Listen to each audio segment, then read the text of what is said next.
जय हिंद। आज हम बात करते हैं त्रिकोणमिति के बारे में। देखो, सबसे पहले मैं त्रिकोणमिति का बेसिक जानकारी आपको देंगे, उसके बाद में इसका कुछ क्वेश्चन बनाएंगे। ठीक, सबसे पहले इसका मैं बेसिक जानकारी आपको देते हैं। देखो, त्रिकोणमिति, त्रिकोणमिति का मतलब होता है कि इसमें इसको दो भाग में बांटो। पहले त्रिकोण का मतलब होता है तीन कोण, मिति का मतलब होता है माप, यानी कि तीन कोण की माप के बारे में पढ़ेंगे। अब बताओ तीन कोण किसका होता है? त्रिभुज होता है।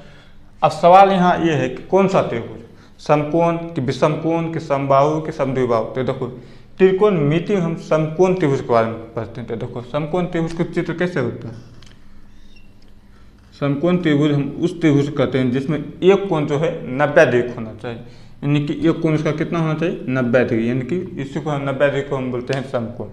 इनकी वैसा त्रिभुज जिसका एक कोण जो है 90 डिग्री है, तो उस त्रिभुज को हम क्या बोलते हैं? समकोण बोलते हैं। इसमें भी तीन भुजा है, एक, दो और तीन। तीनों भुजा का अलग अलग नाम है। देखो, इसमें ये जो भुजा है, ये दोनों भुजा से सबसे लंबी भुजा होती है। इस भुजा का नाम है कर्ण, यानी कि कर्ण जो है वो लंब और आधार से सबसे लंबी भुजा होती है।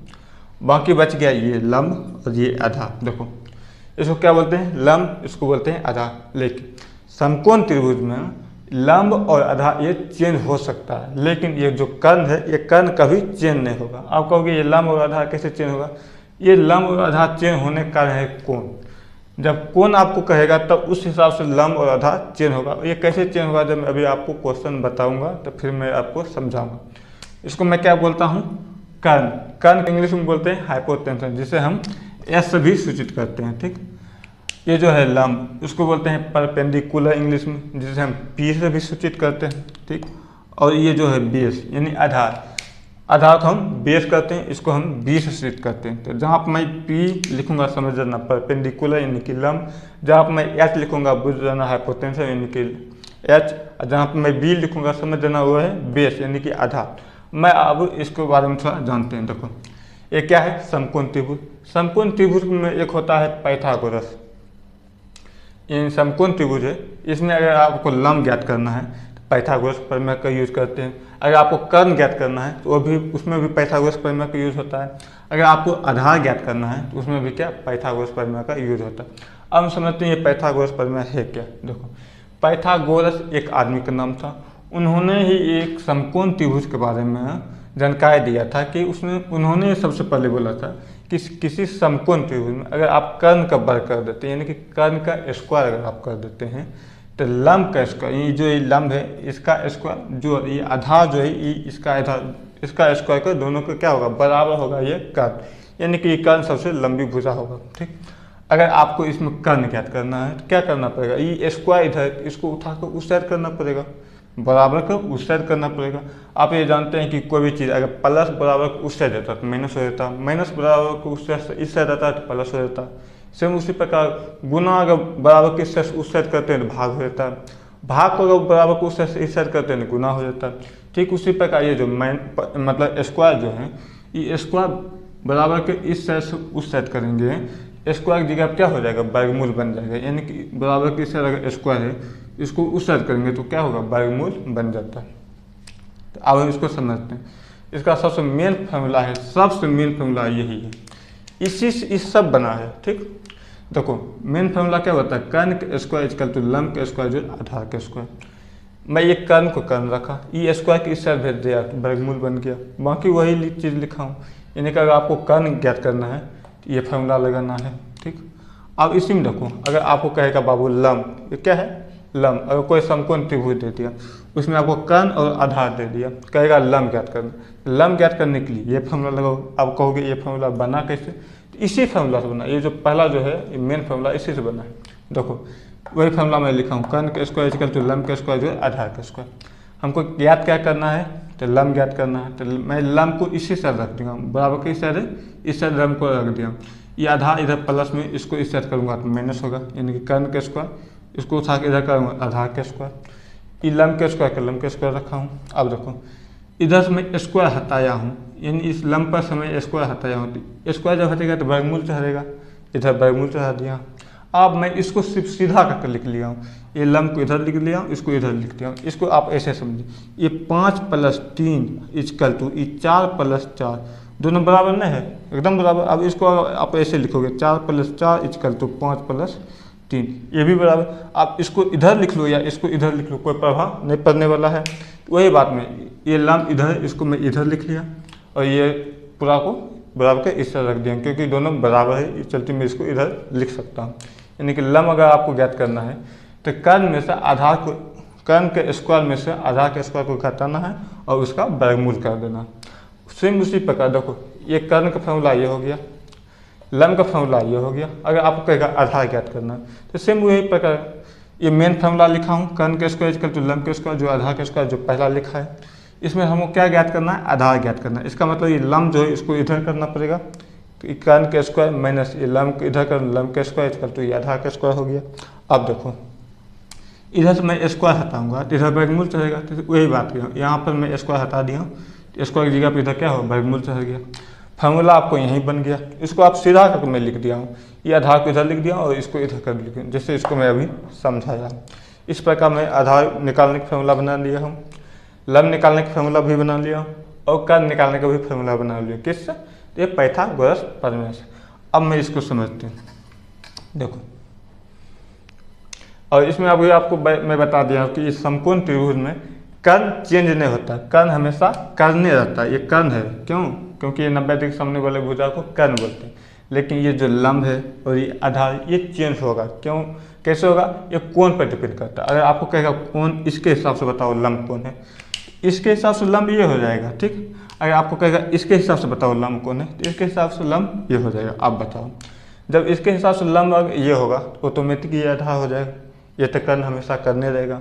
अगर इसके हिसाब से अगर वो कहेगा तो इसके हिसाब से लंब ये होगा, कोण के सामने भुजा लंब कहलाता है, इसके हिसाब से ये होगा लंब, ये कर्ण हो गया, तो आधार यही ना होगा, तो आधार ये हो जाएगा। अब मैं इसका कुछ और बात जानते हैं, ये जो त्रिकोणमिति जो है, त्रिकोणमितीय अनुपात कुछ होता है, ये हम जानते हैं। त्रिकोणमितीय अनुपात 6 होता है, कितना होता है, त्रिकोणमितीय अनुपात 6 होता है, इसको मैं जानता हूँ।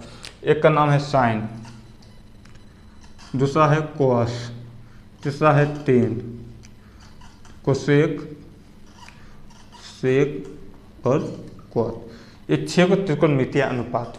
अब इसमें कोई लिखता है साइन ए, या कोई लिखता है साइन सी, कोई लिखता है साइन डी, कोई लिखता है साइन क्यू, कोई लिखता है साइन थीटा। ये सब क्या है, कोण है, सब क्या है। जैसे मैं ये त्रिभुज बनाया, ठीक, इसमें मैं लिख दिया हूँ पी क्यू आर। अगर आप कहेगा साइन पी, मतलब इसके हिसाब से अगर इसे कोई लिख दिया है ए बी और सी, ये बन गया कोण ए। यानी कि यहाँ पर अगर साइन के बाद जो लिखा है वो क्या दर्शाता है, कोण को दर्शाता है। चलो मैं इसको जानते हैं, इसका एक फार्मूला होता है, इसका होता है साइन थीटा, इसको मैं यहाँ पर लिख दिया हूँ थीटा। थीटा का मतलब कौन हुआ, साइन थीटा का फार्मूला होता है लंब बट्टे कर्ण। आप कहोगे सर ये कहाँ से आ गया, तो देखो साइन थीटा का फार्मूला लंब बट्टे कर्ण होता है। इसको आप याद करने के एक ट्रिक याद रख लो। देखो मैं एक ट्रिक के लिए ये बॉक्स बनाया हूँ, ठीक।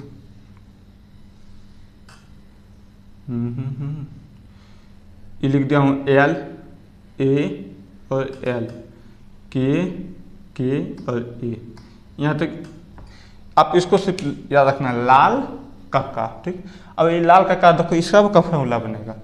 इसमें क्या हुआ, त्रिकोणमितीय अनुपात 6 गो, 1 2 3 4 5 6। इसमें भी हुआ देखो 6 गो, 1 2 3 4 5 6।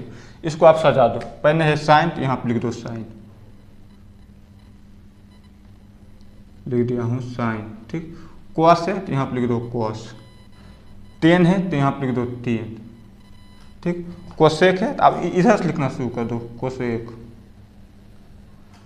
सेक है तो यहाँ पर लिख दो सेक, क्वाट है तो यहाँ पर लिख दो क्वाट। अब इसे देखो बनना, ये एल का मतलब हो गया लंब, क्या हो गया, एल का मतलब लंब। लेकिन लंब का इंग्लिश होता है परपेंडिकुलर। आप इंग्लिश में मत जाइए, यहाँ पे इसको समझने के लिए ये जो मैं लिखा हूँ लंब, इसको एल लिखा हूँ। एल का मतलब हो गया लंब, के का मतलब हो गया कर्ण, एक मतलब हो गया आधार, एक के का मतलब हो गया कर्ण। जब इस ये के का मतलब कर्ण हुआ तो ये भी के का मतलब कर्ण हो। ये एल का मतलब लंब हो गया, जब ये लंब है तो ये भी लंब हो, दोनों एल है। और ये एक मतलब आधा हो गया, यानी कि मेरे कहने का मतलब जहाँ पर एल लिखा है वो लंब होगा, जहाँ पर ए लिखा है वो आधा होगा, जहाँ पर के लिखा हुआ कर्ण होगा। अब मैं इसको यहाँ पर लिखता हूँ, ये साइन है, साइन में क्या लिखा हूँ, लंब बटे कर्ण, वही बात लिखा हूँ लंब बटे कर्ण। अब ये दूसरा देखो कॉस है, कॉस में क्या लिखेंगे, ये आधार ये कर्ण है, आधार बटे कर्ण, तो कॉस में लिख दो आधार बटे कर्ण, कॉस थीटा इक्वल टू आधार बटे कर्ण। ठीक, अब देखो टेन में चलो, टेन में क्या लिखे, लंब बटे आधार, लिख दो लंब बटे आधार, लंब बटे आधार। अब चलो साइन के जान गए, कॉस के जान गए, टेन के जान गए। अब चलो कोसेक, तो कोसेक कहाँ लिखा है यहाँ, अब नीचे से लो, ये नीचा है, नीचे से लो, ये क्या है कर्ण, कर्ण बटे लंब, तो कोसेक थीटा इक्वल टू होगा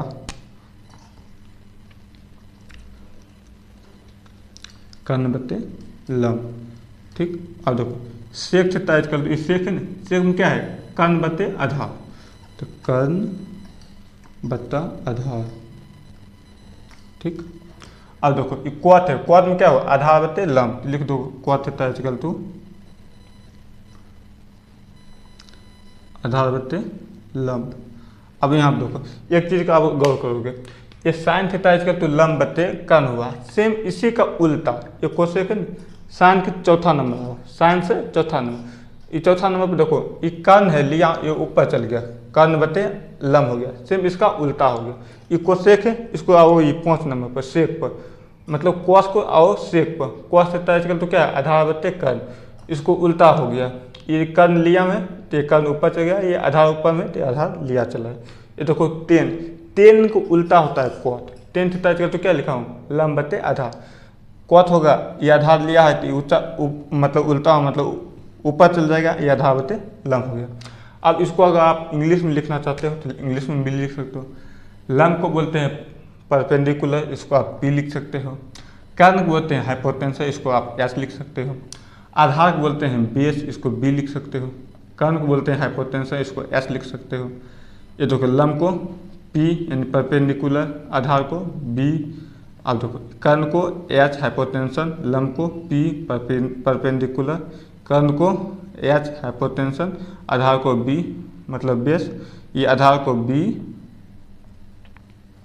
मतलब बेस, और ये लंब को पी यानी परपेंडिकुलर। आप ये इंग्लिश में भी आप लिखना चाहते हैं तो लिख सकते हो। अब मैं जानता हूँ ये त्रिकोणमितीय अनुपात समझ गए हैं, पाइथागोरस प्रमेय जो है पाइथागोरस प्रमेय समझ गए, इसका लंब आधार कर्ण कैसे निकालते हैं ये समझ गए।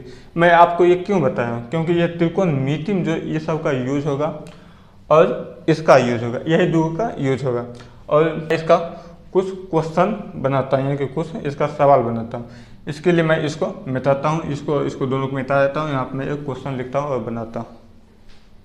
अब देखो इसका मैं एक क्वेश्चन लिखा हूँ, त्रिभुज पी क्यू आर में जिसका क्यू जो है वो समकोण है और पी क्यू 8 सेंटीमीटर है, क्यू आर 6 सेंटीमीटर है, तो निम्नलिखित का मान ज्ञात कीजिए। निम्नलिखित की जगह फिर साइन पी का मान ज्ञात कीजिए, कॉस आर का मान ज्ञात कीजिए, टेन पी कोसेक आर, इस सब का मान ज्ञात कीजिए। तो सबसे पहले मैं एक त्रिभुज बनाता हूँ पी क्यू आर, कैसा आता है समकोण त्रिभुज, तो देखो समकोण त्रिभुज सबसे बनाता हूँ।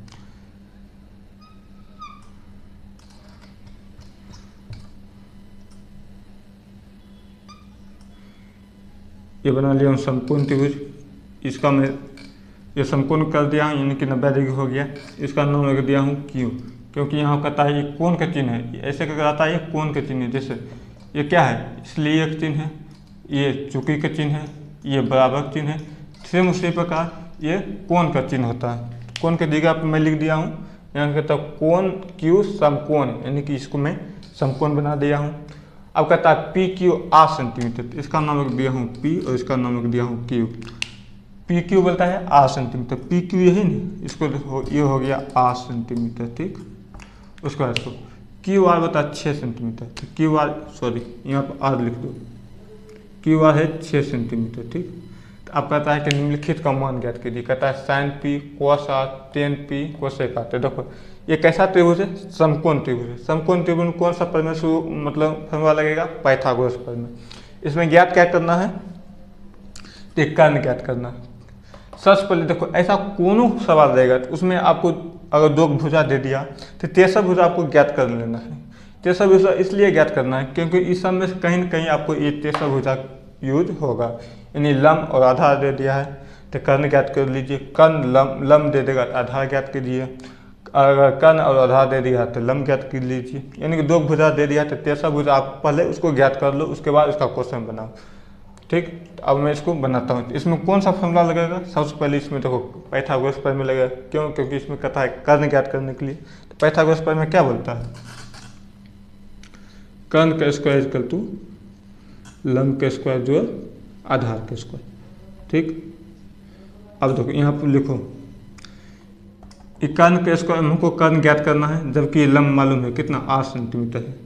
8 सेंटीमीटर का स्क्वायर जो आधार मालूम है 6 सेंटीमीटर, 6 सेंटीमीटर का स्क्वायर, ये हो गया कर्ण का स्क्वायर। यहाँ तो कोई दिक्कत नहीं। ये 8 का स्क्वायर करेंगे तो कितना होगा? 64 सेंटीमीटर स्क्वायर। जो 6 करेंगे तो 36 सेंटीमीटर स्क्वायर। ये कर्ण, इधर मैं स्क्वायर हटाया हूँ, इधर वर्गमूल चढ़ेगा, इधर मैं वर्गमूल चढ़ा दिया, कोई दिक्कत नहीं होना चाहिए। अब देखो 64 और 36 जोड़ेंगे तो 100 होगा। 100 सेंटीमीटर स्क्वायर का वर्गमूल। ठीक, यहाँ तक कोई दिक्कत नहीं होना चाहिए। अब देखो 100 का वर्गमूल क्या होता है? 10। तो 10 सेंटीमीटर स्क्वायर है, स्क्वायर के साथ वर्गमूल खत्म होता है, यानी कि 10 सेंटीमीटर। यानी कि कर्ण कितना हो आ गया हमको? 10 सेंटीमीटर। इसको हम लिख सकता हूँ 10 सेंटीमीटर हो गया। अब मैं चलता हूँ एक क्वेश्चन के हिसाब से। इसमें सबसे पहले मैं ये कर्ण ज्ञात कर लिया हूँ। अब मैं ये क्वेश्चन के हिसाब से चलता हूँ। कहता है साइन पी। तो देखो साइन पी, अभी आप ये पी छोड़ दीजिए। पी क्या है? कोण है। अभी कोण छोड़ दीजिए। सबसे पहले साइन देखो, साइन का फॉर्मूला क्या होता है? तो साइन का फॉर्मूला मैं यहाँ पे लिखा हूँ लम बटे कर्ण। ये कैसे बना है? लाल का कस में आपको समझा दिया हूँ। साइन थीटा इक्वल टू क्या होता है? लम बटे कर्ण। तो देखो पहले इसका फॉर्मूला लिखो, लम बटे कर्ण लिख दो यहाँ पर, लम बट्टा कर्ण। ठीक, आप देखो ये जो है पी क्या दर्शाता है? कोण को। कोण के हिसाब से देखो लम और आधार चेंज होगा, इसलिए मैं आपको सबसे पहले बोला पी को छोड़ दीजिए। सबसे पहले इसका फॉर्मूला लिखे, फॉर्मूला में लिख दिया। अब कोण पी के अनुसार देखो लम क्या होगा? कोण पी ये है। ठीक, कोण पी यानी कोण के सामने की भुजा को लम बोलते हैं। लम कितना है? 6। तो यहाँ पर लिख दो 6। ठीक, सेंटीमीटर है, सेंटीमीटर बट्टा कर्ण कितना है? तो देखो इसमें लम इसके अनुसार ये हो गया, आधार ये है, तो कर्ण हमेशा ये करने नहीं सकता है। तो कर्ण 10 है तो 10 लिख दो, 10 सेंटीमीटर। देखो सेंटीमीटर सेंटीमीटर खत्म, 3 दूनी 6 और 5 दूनी 10, यानी कितना आ गया? 3/5 आंसर। ये साइन का आंसर देखो आ गया 3/5। अब चलिए दूसरा देखो कहता है cos r। तो देखो cos का फॉर्मूला लिखो, cos r। सबसे पहले देखो cos का फॉर्मूला लिखो। तो cos का फॉर्मूला क्या कहता है? आधार बटे कर्ण। इसको लिखो आधार बटा कर्ण। अब चलो, अब ये r जो है, r क्या चीज को दर्शाता है? कोण को दर्शाता है। इसके अनुसार चलो, यहाँ क्या मांग रहा है? आधार। तो कोण के सामने की भुजा लम कहलाता है। r है तो r को देखेंगे, कोण के सामने की भुजा लम। हमको लम तो चाहिए नहीं, क्या चाहिए? आधार। तो जब ये लम हो गया, ये कर्ण है, तो आधार कौन रहेगा? ये नहीं। तो 6 है, तो लिखो यहाँ पर 6 बट्टा कर्ण क्या है? कर्ण आपको 10 है, तो लिख दो 10। दोनों में सेंटीमीटर है तो दोनों में सेंटीमीटर लिख दो। ठीक, सेंटीमीटर सेंटीमीटर खत्म, 3 दूनी 6 और 5 दूनी 10, ये भी आ गया 3/5। देखो कोण पी के अनुसार साइन के मान निकाला हो तो 3/5 है। कोण आर के अनुसार मतलब कॉस में देखो आर के अनुसार निकाला हूँ तो वो भी आया 3/5। अब चलता हूँ 10p का मान क्या करते हैं? कहता है 10p। तो देखो 10p लिखो, 10p। सबसे पहले देखो 10 का फॉर्मूला देखो क्या होता है? 10 थीटा इक्वल टू लम बटे आधार। ये फॉर्मूला पहले लिख दो, लम बटे आधार। अब चलो कोण के अनुसार 10p। तो देखो p ये हो गया, कोण के सामने की भुजा लम, यहाँ मांग रहा है हमको लम, लम दे दो कितना? 6, लिख दो 6 सेंटीमीटर। ठीक, बट्टा कोण के सामने की भुजा ये लम हो गया। ये तक करने हैं, बचा कौन? आधार। आधार कितना है? 8 लिख दो सेंटीमीटर। सेंटीमीटर सेंटीमीटर खत्म, 3 दूनी 6, 4 दूनी 8 यानी कि 3/8 है। ठीक, अब चलो एक और है, ये बोलता है कोसेक आर। तो देखो कोसेक लिखो, कोसेक आर। इसका सबसे पहले फॉर्मूला लिख दो, कोसेक थीटा का फॉर्मूला क्या होता है? कोसेक थीटा का फॉर्मूला होता है कर्ण बटे आधार। तो लिखो कर्ण बटे आधार, कर्ण बटे आधार। अब देखो कर्ण तो चेंज नहीं होता है, कर्ण का मान जो है वो लिख दो। कर्ण कितना है? 10 सेंटीमीटर, लिख दो 10 सेंटीमीटर बट्टा। आधार लंब चेंज होता है। तो आप देखो आधार को ज्ञात कर, आधार निकालने के लिए सबसे पहले कोण देखो, कोण क्या बोल रहा है? आर। तो यहाँ देखो आर, कोण के सामने भुजा ये लंब हो गया, ये कर्ण हो गया। तो यही नहीं होगा आधार, यानी कि कोण आर के अनुसार आधार वाला भुजा कौन होगा? ये 6, यानी कि पी क्यू मतलब क्यू आर होगा आधार। तो क्यू आर कितना है? 6, लिख दो 6 सेंटीमीटर। ठीक, सेंटीमीटर सेंटीमीटर खत्म, 3 दूनी 6 और 5 दूनी 10, यानी कि कितना है? 5/3। ये हो गया आंसर इसका। यानी कि साइन पी के अनुसार निकाला हूँ तो इतना आया, कॉस आर के अनुसार निकाला हूँ तो इतना आया, टेन पी के अनुसार निकाला हूँ तो इतना आया, कोसेक आर के अनुसार निकाला हूँ तो इतना आया। आप सेम, अगर आपको ये वीडियो पसंद आया, अच्छा लगा, तो ये जो बच्चा का ज़रूरी है उसको आप इसको शेयर कीजिए, ताकि हर एक आदमी इसको आप अच्छा से सीख सके। ठीक।